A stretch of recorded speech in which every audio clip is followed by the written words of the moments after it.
Their story began one night on a remote highway in the White Mountains, when the couple wandered off Route 3 and found themselves in the mountains. September 19th, 1961, my husband Barney and I are in Montreal, and we heard a weather report that a hurricane was coming up the coast and probably would hit our hometown of Portsmouth. So we decided to return to Portsmouth, get there before the hurricane did. Betty and Barney were on their way home from Montreal. Both had been married before and both had children, but Betty's were adopted since she was sterile. And this was after the summer tourists, and we knew that the mountains were going to be deserted, facilities would be closed. So we went through customs and we stopped in Colebrook and got gas for the car and had a lunch. So we knew it was about 10 o'clock when we left Colebrook. Betty was a social worker, and Barney was a postal worker and a member of the U.S. Civil Rights Commission. They were both around 40 years old, and neither had any history of psychological problems. And we're driving down through the mountains when I suddenly saw a new star in the sky. And as I watched it, it became bigger and brighter. And my first thought was, is it a comet going to hit the Earth? So we stopped the car to get out to get a good look at this. And as we did, it passed in front, it changed direction and passed over the face of the moon. And we could see that it had multicolored flashing lights around it. And then it turned and started coming in towards us. So we started driving south. We did this for about 30 miles. And we had no idea what this craft was. We were trying to identify it. And I put the window down and I waved to him and said, hi. And about a half-mile south, it came out over the highway, midair, and stopped. Now, my husband had been in World War II, so he's going to get out and identify this craft. And he takes the binoculars and he walks towards it. And as he looks up, he sees a group of men standing in a window looking down at him. And at that moment, a fin-like structure parted on each side of the craft and had a red light on the end of the fin, and the craft started to come down. Barney had the feeling they were trying to capture him. They're gonna catch us away. Let's get out of here, man. Let's get out of here. They're gonna catch us. Let's leave. Let's go.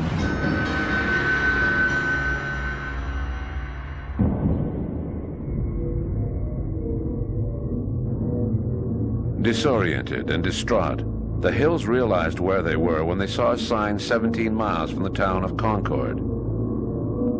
They had taken 2 hours longer than expected to drive through the White Mountains. The next day, they told the Army what had happened to them. The Army was quite interested, since they had detected an unidentified radar echo over the White Mountains during the same time frame. But there were holes in the Hills story. In the beginning, we remember seeing the men in the road, but we couldn't get beyond that. And so we would go back there about once a month, thinking if we could find the spot where we saw the men in the road, we could remember what happened.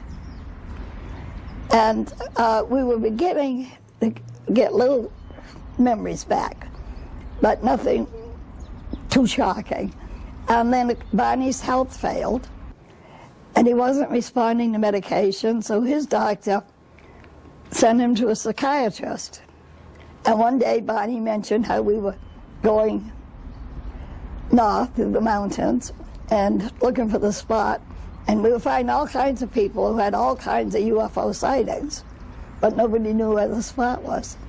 So he referred us to Dr. Benjamin Simon in Boston, and we started medical hypnosis. A week later, Betty began to have nightmares in which she was abducted by aliens. She wrote down her dreams and told Barney about them. Ever since the night of the abduction, the couple had been suffering from health problems. Finally, 2 years after the abduction, the Hills agreed to be placed under hypnosis by Dr. Benjamin Simon. The following are excerpts from those sessions. I want to wake up. You're not going to wake up.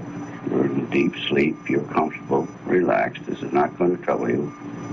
This creature, this leader is telling me something. How? How's he getting it to you? I can see it in his face. Do you see his lips move? Yes. No, his lips aren't moving. He's looking at me. What did he tell you? Stay there and keep looking. Just stay there, he's saying to me. It's all right. pounding in my head. All right. Pull the binoculars away. God, give me strength. All right. Pull them down. Run! Pull these binoculars down and run! God! All right. Calm down. Calm down. Betty and Barney's testimony is very important, especially since it was the first of its kind. So we know that it was not tainted by media sensationalism. Les médias racontant des histoires de ce genre, en fait. And they were treated by a well-known Boston psychiatrist who questioned them separately under hypnosis for a period of 6 months. Qui les a interrogés séparément sous hypnose pendant 6 mois.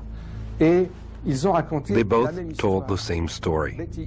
Betty Hill elaborated more than Barney, but he had been traumatized by what had happened to him. Simon removed the amnesia so that we could remember clearly all that had happened. They took us on board the craft, their craft, and we were taken into separate rooms. They were very human looking. They had 2 arms, 2 legs. The only difference basically were the facial features. The noses were very, very small. Almost no nose. Small lips, small nose. They examined my eyes, ears, nose, throat, skin, hair, and all. And then I was put on a table where they scraped my skin in an attempt to find out if our skin was alike or different. Hill says an alien conducted sexual experiments on them. They took semen from Barney.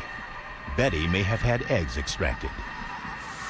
He tried to insert a needle-like instrument in my navel, which caused pain, so he stopped doing it. And I was grateful for that. In her last on-camera interview, the late Betty Hill shared her experience.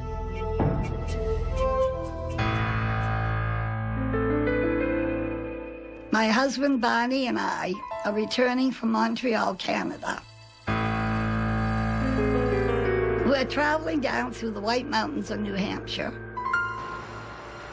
when we suddenly spot what we thought was a new star in the sky. And as we watched this, it changed direction and came in towards us. Barney pulled over, grabbed a pair of binoculars, and stepped out of the car to get a closer look at the menacing flying object.